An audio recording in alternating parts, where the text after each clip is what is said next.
ESPN believes Utah is going to win the Big 12 in 2025, and we're talking about if it's going to happen on today's Locked On Utes.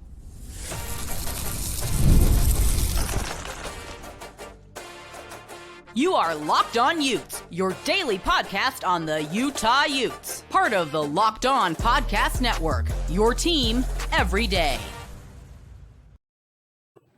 Hello, everyone, and thank you for making Locked On Utes your first view and listen of the day. We are part of the Locked On Podcast Network, available wherever you get your podcasts, as well as on YouTube. Today's episode of Locked On Utes is brought to you by our great friends at FanDuel. Super Bowl 59 is almost here, and there's no better way to make every play more exciting than with FanDuel, the sportsbook. New customers can bet $5, and if you win, you'll score $200 in bonus bets. Download the app or head to FanDuel.com to get started. My name is JT Wistrcill, former intern inside the University of Utah Athletic Department. Excited to be joined on today's show by Utah beat writer Michelle Bodkin. And Michelle, there was a lot of surprise reactions and just surprise in general when an ESPN writer, that being Bill Conley, predicted Utah to win the Big 12 in 2025. We'll talk about his logic and reasoning in a moment, but first, just talk about if this is possible. I absolutely believe it is. I mean, you look at this Utah team, they have a defense that is still returning a ton of talent. And no matter what you think of Devin Dampier and Jason Beck, I don't see how the offense doesn't improve. So all these close games that Utah was in last year, and we'll talk about that more in a moment, but like improved offense, defense still being good, I think there's a lot of reason to think Utah can turn things around in 2025 and get back to being a contender in this conference. I mean, we've seen it before, right? This is what Utah was doing fairly consistently in the Pac-12 once they got the hang of it, the hang of being a player at that level. And to be honest, the Big 12's not really that much different. The biggest thing for Utah was health issues, I think, and maybe not adjusting as quickly as they should have to how the game has changed so rapidly over the last 2 years. We're talking about having a plug-and-play system versus what they were running last year, which was more complex. You need a couple of years in the system before you can kind of master it. And I think that really showed up on the field when the injuries started piling up and the guys that knew the system weren't able to play in the system. So, they did the work, I think, to fix that. Now we have to see how that's all going to play out when they actually suit up and play games. Might work, might not, but there's reason to believe that it should, right? When Utah has discovered that they've had problems, they've been pretty effective at fixing them. And so I just don't think it's unreasonable to think that this time would be any different. And then, I mean, you just kind of have to look at the state of the Big 12. And I know a lot of people that are fans of the conference aren't going to like what I have to say, but I mean, Utah was touchdowns and field goals away from having a completely different season. So that really kind of tells you, I think, what the state of that conference is at the top end of it. It's really anyone's for the taking at this point in time. So very minimal improvement. You can see yourself at the top of the conference. And maybe, everybody else did the work that they need to do this offseason in order to make it a tougher deal. But again, it's kind of until you start seeing all these pieces playing out on the field, it's not unreasonable to think that it's just going to be more of the same in the coming year. So I think that's just where all the mindset's coming from. Again, don't shoot the messenger. I'm just telling you, what it is, and the facts are the facts. That's what the stats say. So I think that's where the logistics are coming from. As far as that's concerned, I can understand people still being surprised by that. I mean, Utah did not perform to expectations last year, and there's no getting around that either. But I think there's some logical reason as to why someone from ESPN would think that Utah could win the Big 12 this coming year.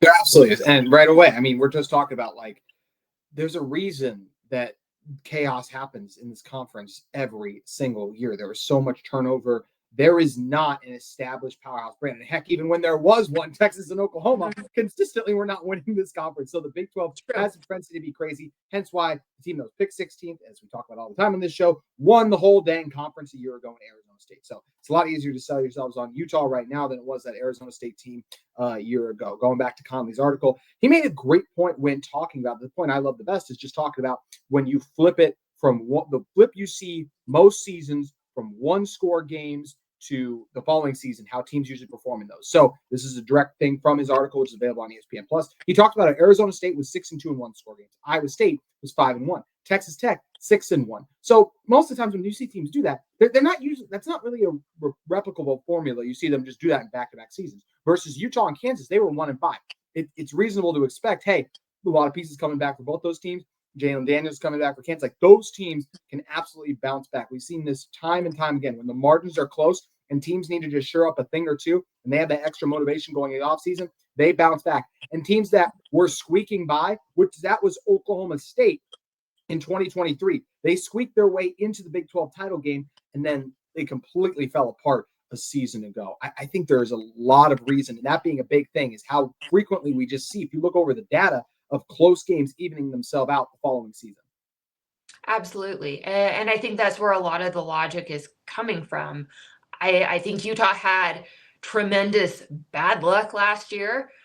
Some of it was self-inflicted, to be perfectly honest. I don't think necessarily some of the best decisions were always made. But a lot of it was kind of beyond their control as well. And so you just kind of have to figure the law of logistics says that, like, you're not going to be this cursed soul forever, right? Like, and especially if it stays close, which it did. It's not like Utah was really getting blown out. The Colorado game got a little bit out of hand, but that didn't happen really until the fourth quarter. It was still Isaac Wilson was driving to make it a one-score game in the fourth quarter. Yeah, so it's, I mean, outside of that game, Utah was in every single one of them. And like I said, that one didn't get out of hand until the very end of the game. So again, it's reasonable. And the fact of the matter is, it's off season. We're all bored. We all like to talk. I mean, to be honest, Americans love talking about football, and there isn't really any football stuff to talk about. So you got to make something up. And what better way to get people talking than to say that the person that was or the team that was at the bottom of the conference is going to be the one winning the conference. Yeah.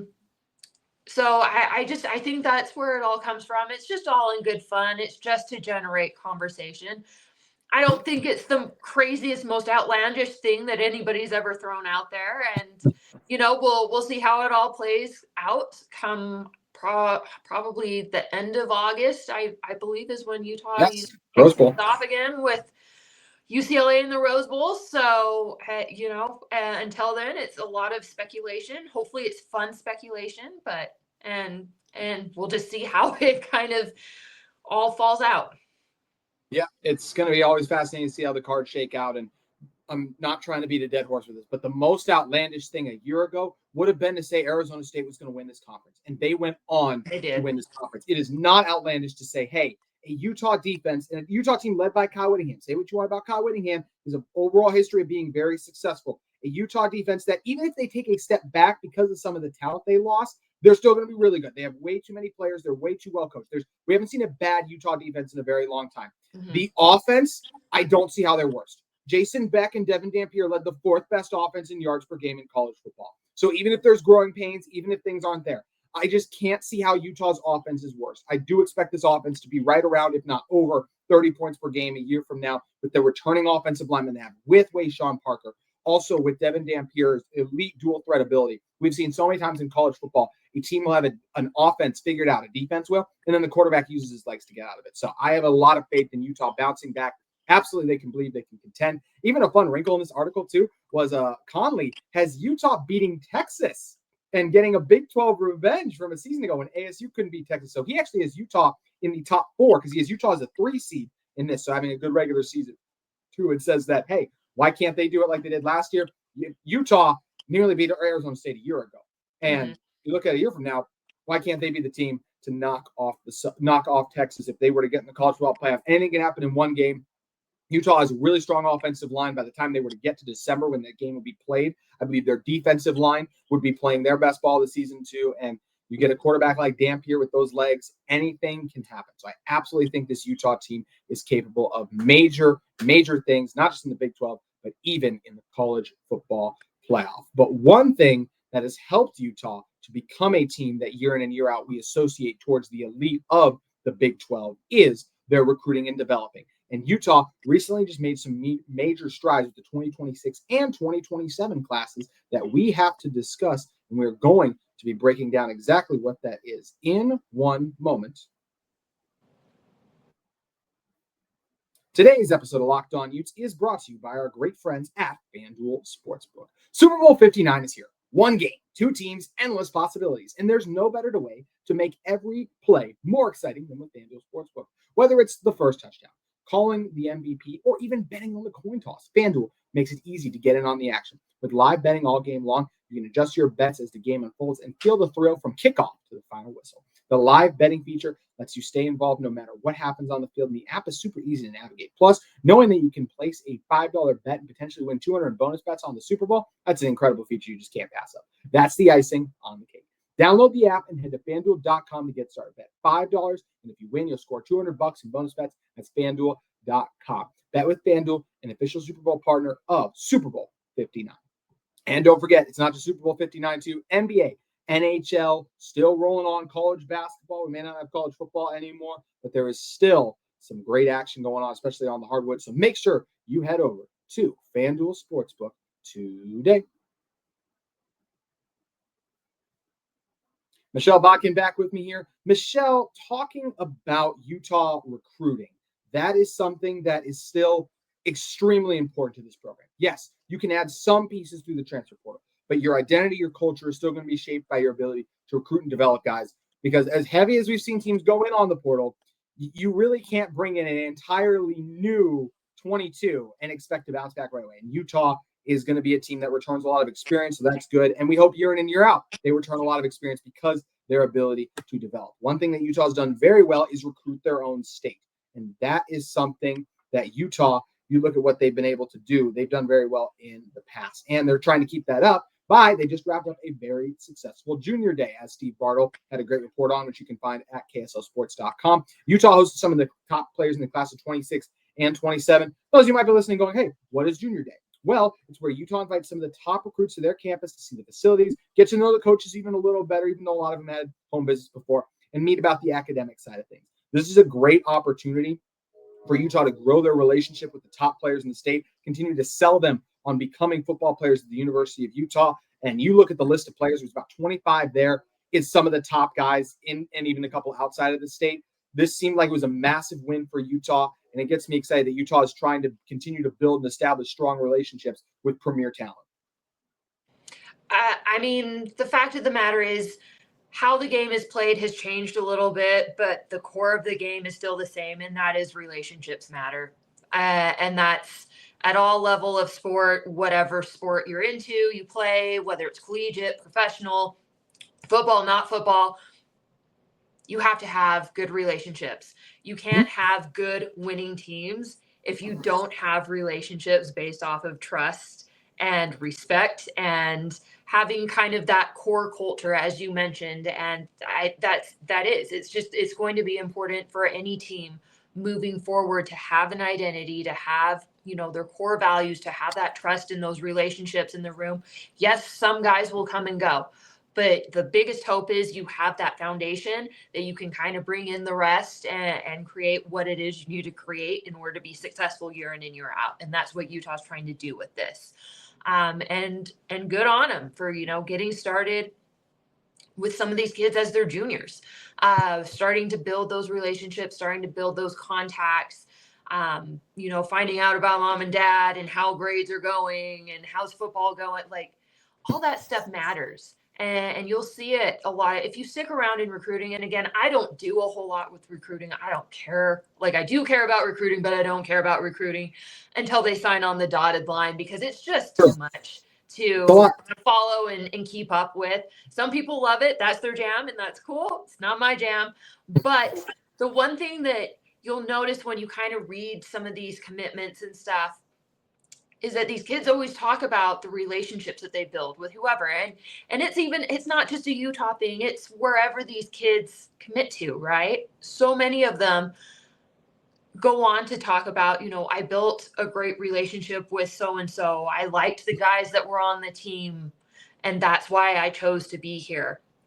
Now, other things are kind of starting to play factors into that as well. Obviously, Yes. talking about NIL, and some kids only care about that. But I also think that tends to be a case where you kind of can figure out who's going to wash out pretty fast if that's their only concern, because they're probably not concerned about being a good teammate. So, to me, this is just what needs to happen, right?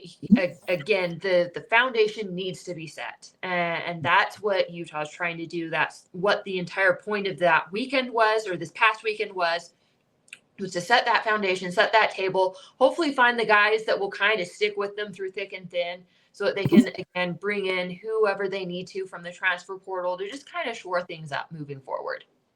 That's what you have to do, is continue to keep that foundation strong. And I believe Utah is doing that. Steve Bartle reported in that article on KSL Sports that you can go over and check out that these were some of the names in attendance: Celeste Moa, Brock Harris, Isan Tafuna and Kai Meza, Bode Sparrow, Graham Livingston. These are guys in 26 and 27 class should mention too. Devon Eka, Bryant New.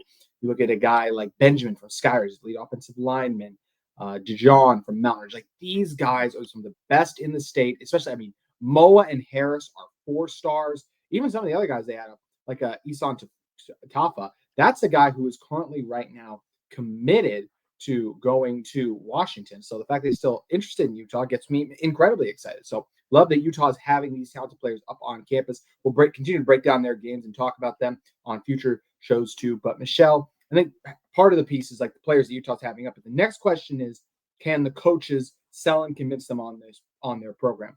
I believe and have all the confidence in them. You've covered these coaches for a long time too. How confident are you in their ability to recruit and sell players on their program?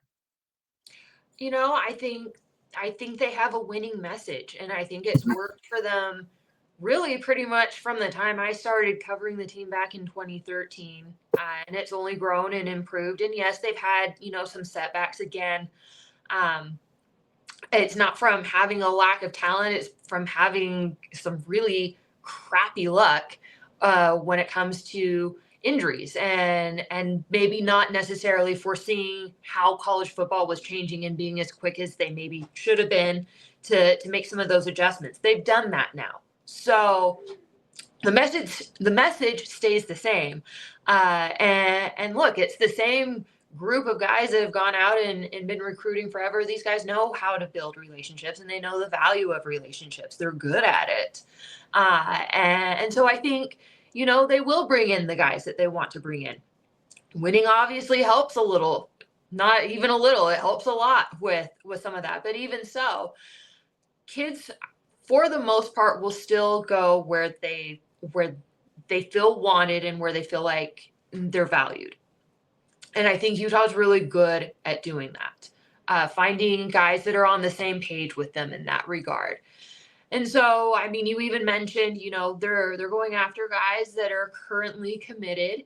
And, how many times over the last couple of years have we seen guys that looked like they were a lost cause, and then they ended up being Utah's guys? And it's because they stick with the relationships. And even if they don't this go around, how many times have we seen guys decide to transfer and come back home? So it's the value of the relationship. And Utah's really, really good at that.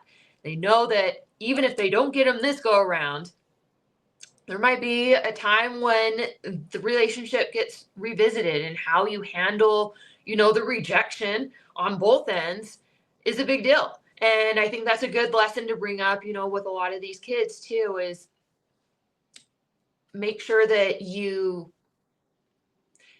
present yourself, you handle yourself in a way that, like, you don't burn bridges. Because with the transfer portal, you just never know. You never know. Cough, Nate Johnson coming back to Utah. Great example, prime example. I know he was disappointed. I know he wasn't particularly happy with how everything went the first go around. I think the coaches probably felt a little bit the same way as well. Yeah. But they left it in a way that it was possible that he could come back, and he is back. So prime example.